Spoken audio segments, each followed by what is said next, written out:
Olá, pessoal, sejam muito bem-vindos a mais um programa Saúde e Qualidade de Vida. Eu sou o professor Daniel, estou como coordenador dos cursos de pós-graduação na área da saúde do Centro Universitário Internacional Uninter e convido a todos a visitarem a nossa página na internet e conhecerem aí os mais de 20 cursos disponíveis na área da saúde. E o programa de hoje, pessoal, vamos falar sobre o uso indiscriminado dos antibióticos, fazendo uma alusão à Semana Mundial de Conscientização do Uso dos Antibióticos. No nosso slide ali, né, Semana Mundial de Conscientização sobre o uso de antibióticos. Pode passar? Esse é um movimento que é também motivado pelo Ministério da Saúde. Nessa semana de novembro, nós tivemos esta campanha, O Futuro dos Antibióticos Depende de Todos Nós, né? Em uma alusão à Semana Mundial de Conscientização sobre o uso de antibióticos. Muito bem, qual é o objetivo dessa campanha? Né, no nosso próximo slide, os objetivos da campanha: aumentar a conscientização sobre a resistência bacteriana aos usos dos antibióticos, incentivar melhores práticas, tanto do público, da comunidade, como os profissionais da saúde e também envolvendo os políticos, e evitar o surgimento, a disseminação da resistência aos antibióticos. Por que, pessoal, isso é tão importante? As consequências da resistência bacteriana prejudicam o tratamento de infecções, tanto na comunidade como nas infecções hospitalares. E aí o que acontece? A bactéria resistente ao antibiótico, a gente precisa utilizar um outro antibiótico. Normalmente, esse segundo antibiótico, mais forte, entre aspas, também é mais caro. E isso aumenta o custo do tratamento, como a gente viu ali no slide. Também, a estadia prolongada no hospital, uma infecção mal curada, ela demora mais tempo para ser curada e o paciente receber alta, e a consequência disso também aumenta a morbidade e mortalidade dos pacientes de uma forma geral, inclusive dos pacientes mais vulneráveis. Muito bem, essa resistência aos agentes quimioterápicos, que é o que nós se enquadram os antibióticos, é um problema grave de saúde pública mundial. Atualmente nós temos bactérias que são resistentes a todos os tipos de antibióticos, são as chamadas superbactérias, como você já ouviu falar. E claro que isso é um risco para a qualidade de vida de uma forma geral, não só da comunidade, mas no ambiente hospitalar também. Muito bem, é interessante aí nesse slide a gente observar que existe uma diferença entre antibióticos e antimicrobianos. A gente pode definir como antibióticos aqueles obtidos de fontes naturais. O principal exemplo, exemplo clássico, é a penicilina, que foi obtida a partir de fungos do gênero Penicillium. E os antimicrobianos, então, são substâncias sintéticas produzidas em laboratório. Atualmente, a gente tem mais de 20 mil moléculas descritas, mas apenas 100 são de uso clínico, ou seja, estão disponíveis para o uso na área da saúde. O espectro de ação: todos os micro-organismos ali que você está vendo, bactérias, fungo, parasitas, vírus, e também células neoplásicas, por exemplo, no tratamento do câncer.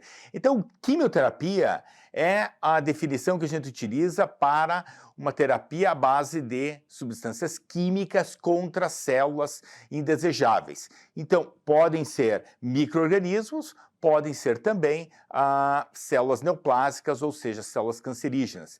Então a gente está acostumado a utilizar esse termo, né, quimioterapia apenas contra o câncer, mas não.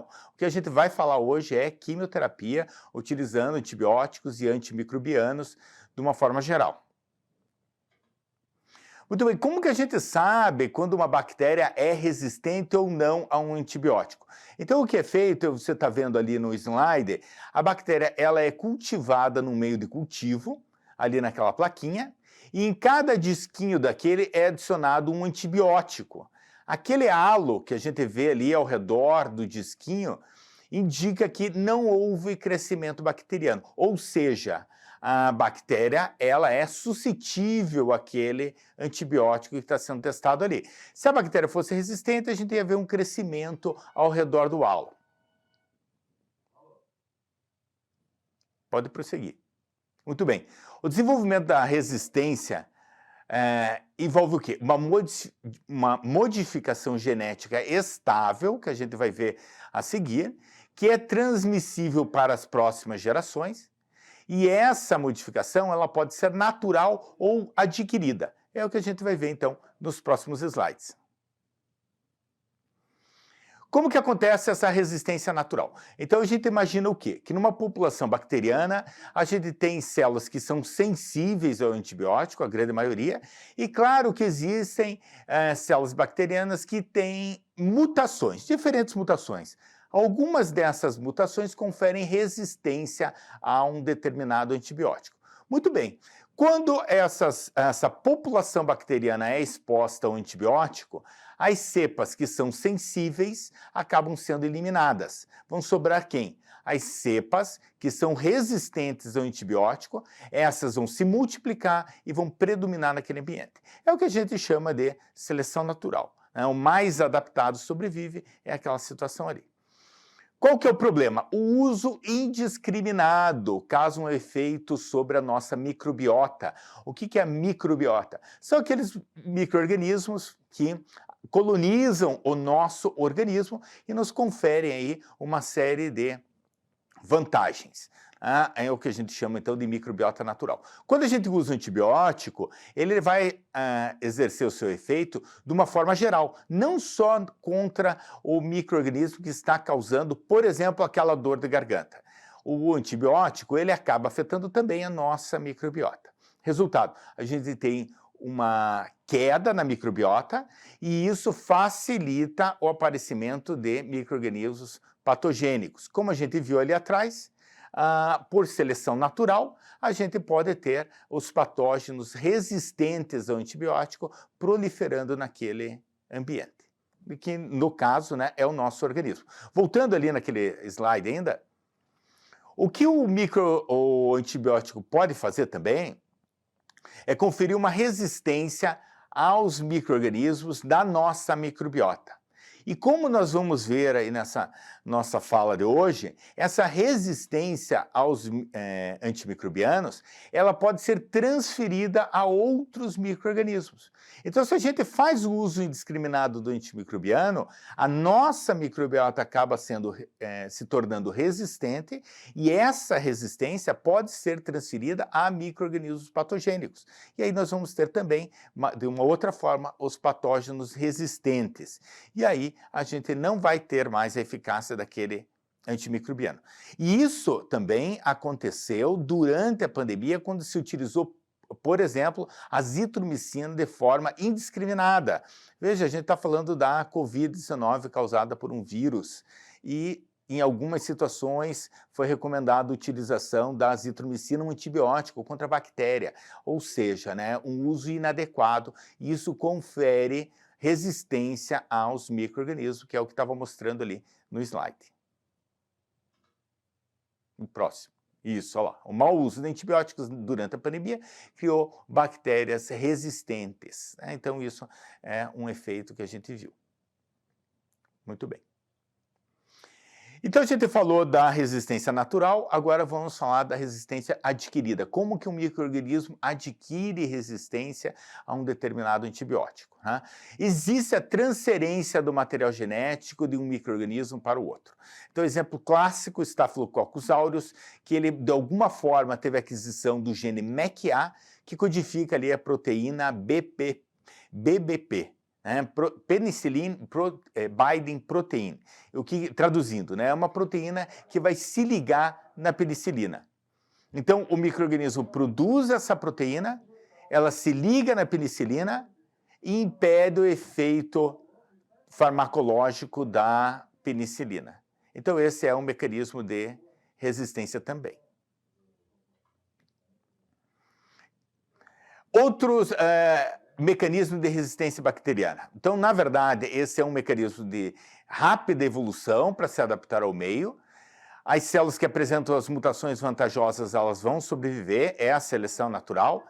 E isso acontece com protozoários, fungos, vírus e células neoplásicas. As células neoplásicas também, né, as células cancerígenas, também têm essa capacidade de desenvolver mecanismos e se tornar resistentes. Fatores de resistência aos antimicrobianos, né? Então são vários fatores, o primeiro é aquele ali, redução da concentração do fármaco que chega lá na bactéria. Então a gente vai discutir aqui algumas formas que a bactéria, algumas estratégias que a bactéria utiliza. Eliminação do medicamento por bombas de fluxo. Então é normal a bactéria produzir essas bombas que vão fazer o efluxo, em alguns casos são específicos para os antibióticos. Enzimas microbianas que degradam o fármaco, são as beta-lactamases, né, que é o principal exemplo. Próximo slide. Alteração das proteínas microbianas que transformam os profármacos em drogas ativas. Então, algumas vezes, o fármaco que é administrado, ele não tem atividade biológica, ele precisa ser processado na bactéria para daí sim o produto ter o efeito farmacológico. Então, algumas vezes, essa etapa é interrompida, conferindo resistência à bactéria. Alterações das proteínas-alvo, do sítio-alvo, a bactéria sofre uma modificação, o fármaco não se liga mais no sítio-alvo e perde sua capacidade farmacológica. E mais um ali no slide. Desenvolvimento de vias metabólicas alternativas que escapam da atividade do fármaco. Muito bem. Então, prosseguindo no nosso material, se alguém tiver alguma curiosidade, se quiser se aprofundar nesse assunto, eu sugiro esse mini curso ofertado pela Anvisa. Está ali o site para vocês conhecerem, né? E esse mini curso, então, ele fala da resistência microbiana e os mecanismos e impactos clínicos desse problema tão sério que a gente tem enfrentado. Muito bem, então aqui algumas ilustrações para ilustrar os mecanismos de resistência. O primeiro ali é a alteração da permeabilidade. Algumas porinas, que são complexos proteicos da bactéria, que permitem a entrada de substâncias do meio extracelular para o meio intracelular, e em algumas situações essas porinas modificadas impedem a entrada do medicamento. Então tem vários exemplos ali, os bacilos gram-negativos, resistentes à penicilina e outros antibióticos, pseudomonas, também resistente ao timetropim, este é um mecanismo que explica essa resistência. No próximo slide, alteração do sítio-alvo, então veja ali, o antibiótico ele entra na bactéria, mas não consegue se ligar no sítio-alvo, porque houve então uma modificação na molécula original. Então, exemplo, Staphylococcus resistente à oxacilina, o gene MEC-A que se liga na penicilina, então confere resistência aos antibióticos beta-lactâmicos. A bomba de fluxo, então o antibiótico entra na bactéria, e lá no citoplasma bacteriano, então, ele é removido para o meio extracelular através dessas bombas de efluxo. Então, o exemplo clássico é resistência às tetraciclinas, codificado por um plasmídio. A gente vai falar um pouquinho mais sobre o plasmídio em Escherichia coli. Mecanismo enzimático, o exemplo clássico são as enzimas beta-lactamases. O nome já está dizendo, ela vai quebrar, hidrolisar a ligação amida do anel beta-lactâmico. E é justamente, voltando ali no slide anterior, é justamente o anel beta-lactâmico que vai se ligar lá num componente da parede celular da bactéria. Então, existem diferentes beta-lactamases, as enzimas que vão quebrar o anel beta-lactâmico desses antibióticos. E aí, a gente utiliza uma seguinte estratégia. A adição do ácido clavulânico, ele inibe a enzima bacteriana, a beta-lactamase. Então, por isso, você já viu lá as amoxicilinas com clavulonato, que é o que está mostrando ali no próximo slide, né? Olha lá, amoxicilina mais o clavulonato, porque O clavulonato inibe a enzima da bactéria e aí a amoxicilina, então, pode exercer o seu efeito terapêutico. Então, aí uma ilustraçãozinha que resume todos os mecanismos de resistência. Eu só quero que você repare ali, os genes de resistência estão ali demonstrados no citoplasma da bactéria, numa cor, estão coloridos, né? A próxima ilustração também mostra isso. Olha ali. E ali está demonstrado, então, os genes de resistência numa molécula de DNA circular, que a gente chama de plasmídio. Então, para você aí que não está habituado com esses mecanismos, o plasmídio ele é uma molécula de DNA circular presente na bactéria. Nesse plasmídio, normalmente, existem genes que conferem vantagens para a bactéria, como vias metabólicas alternativas, e aqui, no caso, hoje, a gente está falando de genes que vão conferir resistência para a bactéria, conferir resistência aos antimicrobianos. Então, vamos falar um pouquinho agora dos mecanismos moleculares que conferem essa resistência. Como que as bactérias desenvolvem essas habilidades, então? Basicamente de duas formas, né? As causas genéticas e as causas bioquímicas. Vamos falar, então, das causas genéticas, né? Basicamente, ocorre uma mutação, e essa mutação, quando é vantajosa, ela, pela seleção natural, ela vai predominar naquele ambiente, e esse material genético é compartilhado. Então, as mutações ali, uma alteração no material genético, ocorre de uma forma aleatória. Se essa mutação ela é prejudicial, a bactéria morre. Se ela é vantajosa, ela vai predominar naquele ambiente. É o que a gente chama de seleção natural. Como que vai ocorrer o compartilhamento desse material genético? Basicamente, ali de três formas, né? O compartilhamento pode ocorrer de forma vertical ou horizontal, só esclarecendo, vertical ocorre quando a bactéria se divide e ela transfere essa característica para a sua progênie, para a prole, para aquelas bactérias resultantes da proliferação, ou seja, né, da bactéria mãe para a bactéria filha, entre aspas, que a gente não usa muito esse tema, né? Então, é aquele processo que você aprendeu lá no ensino médio, no segundo grau, né, da mitose, célula filha igual a célula mãe. Se a célula mãe é resistente a antibiótico, a célula filha também vai ser. O que nós vamos apresentar aqui é a transferência horizontal, que ocorre ali de três formas. A conjugação, transdução e transformação. Vamos começar com a conjugação. Na conjugação, ocorre o contato entre as células bacterianas e ocorre transferência dos plasmídios. Como a gente falou ali, o plasmídio é uma molécula de DNA circular, ele está presente em múltiplas cópias lá na bactéria.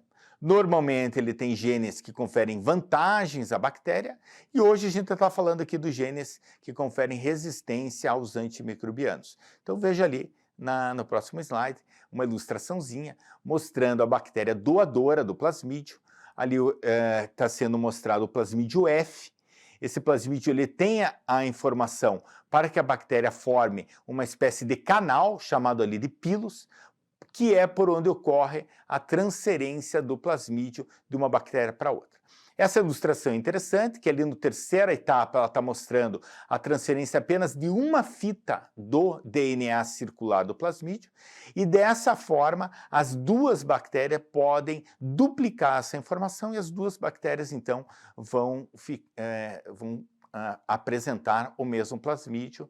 Ali no caso o plasmídio F, mas poderia ser um plasmídio que confere resistência à bactéria. Então as duas bactérias agora têm o plasmídio, né, doador, e o receptor tem o plasmídio, e dessa forma adquirem aquelas vantagens, aquelas características. Poderia ser o caso de resistência a antibiótico. Muito bem. A próxima forma de compartilhamento de material genético é a transdução.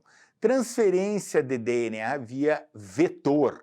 Normalmente esse vetor, que é o que vai carregar esse DNA, é um vírus.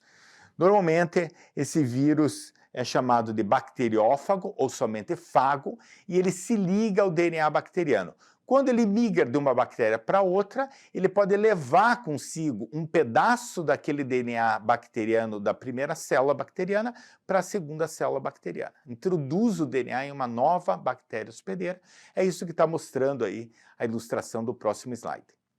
Olha lá, na etapa 1, o bacteriófago infecta a bactéria. Na segunda ilustração, a gente vê o DNA bacteriano em verde e o DNA do vírus em vermelho.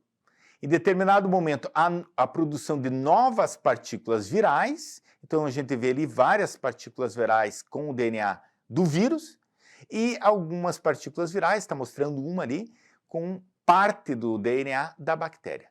Na etapa 4, essa nova partícula viral vai infectar outra bactéria. E ali, ó, na etapa 5, está mostrando o DNAzinho que foi introduzido, o DNA do vírus em vermelho e o DNA daquela primeira bactéria ali em verde, que vai se ligar no DNA dessa nova bactéria, mostrado ali na figura número 6. Então, veja só, pessoal, esse é um mecanismo que acontece o tempo todo na natureza. Eventualmente isso acontece. Pode, então, um vírus levar um segmento de DNA de uma bactéria para outra. Pode, nesse segmento de DNA, encontrarmos genes que vão conferir alguma vantagem, alguma via metabólica, uma enzima, ou, no caso de hoje, a gente está falando genes que vão conferir resistência aos antibióticos. Muito bem. E a terceira forma ali de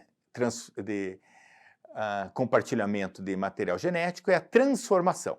Nesse caso, as bactérias captam DNA que está livre no meio ambiente, alguns autores chamam de DNA desnudo, incorporam ao seu genoma, e a gente não vai entrar em detalhes aqui hoje, porque não apresentam uma importância clínica. Esse mecanismo é mais interessante do ponto de vista de pesquisa, de transformação bacteriana, com algumas características, mas não exatamente na transferência de genes que conferem resistência aos antimicrobianos. Então, vamos considerar apenas que houve essa transferência de resistência aos antimicrobianos, ou por conjugação, ou por transdução. Muito bem, qual é o resultado destes mecanismos? As bactérias multiresistentes. Imagine aquele cenário ali. Uma bactéria que é resistente ao antibiótico A e uma segunda bactéria que é resistente ao antibiótico B. Essas duas bactérias trocam material genético, trocam informações e as duas bactérias vão acabar sendo resistentes a ambos os antibióticos. Então, pessoal, o que a gente está mostrando ali é simplesmente nós estamos simplificando, né? Duas bactérias, dois antibióticos. Mas na prática, lá no hospital, por exemplo, onde as bactérias estão expostas a vários antibióticos, é comum nós encontrarmos bactérias que são resistentes a vários antibióticos. É o caso das chamadas superbactérias, que você já deve ter ouvido falar. Então existem aí essas superbactérias, em especial no ambiente hospitalar. Muito bem, prosseguindo nos slides, né, quais são as causas bioquímicas de resistência? Basicamente, a produção de enzimas, né, as beta-lactamases, que vão quebrar o anel beta-lactâmico de vários antibióticos. É interessante comentar que são enzimas indutíveis ou constitutivas. O que é isso? Indutíveis, elas são produzidas somente na presença do antibiótico, e as constitutivas são enzimas que são produzidas o tempo todo na célula bacteriana. E também a mutação no local de ligação, altera o local de ligação. Então, é um exemplo clássico de resistência aos aminoglicosídeos, cujo sítio-alvo é a subunidade menor, a 30S, do ribossomo bacteriano. Algumas bactérias sofrem mutação justamente ali naquele sítio de ligação, e aí o antibiótico, no caso o aminoglicosídeo, não vai funcionar mais, ok? Então, continuando no nosso material, né, vamos para algumas considerações finais. Nós observamos diferentes mecanismos de resistência para um mesmo antimicrobiano. Veja só, os beta-lactâmicos. Já foram descritos 3 mecanismos diferentes de resistência a esse mesmo antimicrobiano. Então, nós já comentamos aqui a alteração do sítio de ligação, a produção das proteínas ligantes de penicilina. Então, a bactéria produz essas PBPs, se ligam na penicilina e ela não consegue exercer a sua atividade farmacológica. Alteração da permeabilidade da membrana externa da bactéria, ou seja, a bactéria impede a entrada do antibiótico. Então, também é um mecanismo descrito para os beta-lactâmicos. E o exemplo clássico, né, a produção das enzimas que vão degradar os beta-lactâmicos, a produção de beta-lactamase. Então, veja só, né, para um mesmo antibiótico, nós podemos ter diferentes mecanismos de resistência, atuando inclusive na mesma cepa bacteriana. Uso indiscriminado, então. Nós devemos evitar, justamente por todos esses fatores que nós falamos, né, o uso indiscriminado pode gerar uma resistência na nossa microbiota, isso ser conferido às bactérias patogênicas, e também aquela situação ali do uso inadequado. Então, eu quero que você preste atenção aqui em mim, porque essa é uma situação bastante comum. Então, imagine aquela situação, a pessoa está com dor de garganta, vai no médico, o médico analisa, vê as placas na garganta, caracteriza a infecção, então prescreve o antibiótico. Então a pessoa começa a tomar o antibiótico, voltando lá aqui para mim, por favor. A pessoa começa tomando antibiótico, desaparecem os sintomas. Muitas vezes o que a pessoa fala? Os sintomas desapareceram, eu já estou bom e não vou tomar mais. Porque quem entende sou eu e não é o médico. Então isso é muito comum, principalmente com o pessoal mais antigo, né, que muitas vezes não aceita o tratamento medicamentoso. Veja só, pessoal, o tratamento ele deve ser feito até o final, porque se a gente interrompe o tratamento antes do prazo preconizado pela prescrição médica, pela bula do fabricante, provavelmente nem todas as bactérias foram eliminadas. Então, quem foi eliminado? As bactérias mais fracas ou as mais fortes? Nesse primeiro momento, foram eliminadas as mais fracas. Sobrou quem? As bactérias mais fortes. A infecção vai voltar e aí aquele antibiótico que foi utilizado já não vai mais funcionar. Então, a gente precisa trabalhar a cabeça, a comunidade, de forma que usem os antibióticos de forma adequada. E fazer o tratamento até o final. Mesmo porque, voltando lá no comecinho da nossa fala, se a infecção não foi eliminada, o paciente deve voltar ao médico, vai ter que utilizar um antibiótico mais forte, entre aspas. O que você imagina? Esse antibiótico mais forte é mais barato ou mais caro? Claro, normalmente, né, para não dizer todas as vezes, é um antibiótico mais caro. Então, além de doer a garganta, vai doer no bolso também. Então, voltando lá no slide, é aquilo ali, né? Voltando ao slide anterior, só um pouquinho.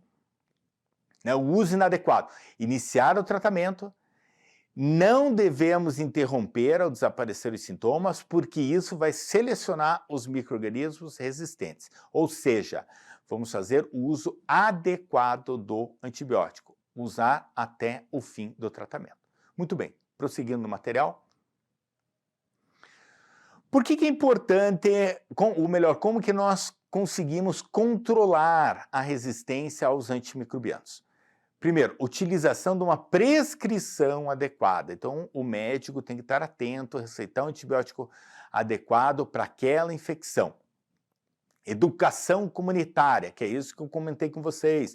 A gente trabalhar principalmente a cabeça do idoso, dos nossos entes queridos, da comunidade de uma forma geral. Não utilizar antibióticos sem prescrição e, se for prescrito, utilizar de acordo com a prescrição. Monitoramento da resistência e infecções associados à assistência à saúde, então um trabalho de pesquisa muito importante, em especial nas comissões de infecção hospitalar, a identificação de cepas super resistentes, e o cumprimento da legislação sobre o uso e dispensação de antimicrobianos. Então veja só, pessoal, no nosso país, felizmente, é lei, o antibiótico só pode ser dispensado mediante prescrição médica. Então você vai no médico, ele vai prescrever um antibiótico e vai te fornecer 2 vias da receita. Uma delas vai ficar na farmácia e a outra fica com você, para que a farmácia, então, possa fazer a dispensação. Por que que isso foi necessário? Porque antigamente, talvez você lembre, bastava chegar no balcão da farmácia com qualquer sintoma, pedir um antibiótico e você sair da farmácia com o medicamento. Muitas vezes, esses sintomas eram de uma virose e a pessoa acabava levando um antibiótico contra bactéria, ou seja, completamente ineficaz o medicamento. Muito bem. Continuando no nosso material. Chegamos ao fim, então. Queria agradecer. Gostaria de agradecer a atenção de vocês. Meu e-mail está ali disponível. Qualquer dúvida, entrem em contato com nós. E desejo a todos, então, um forte abraço. Até a próxima.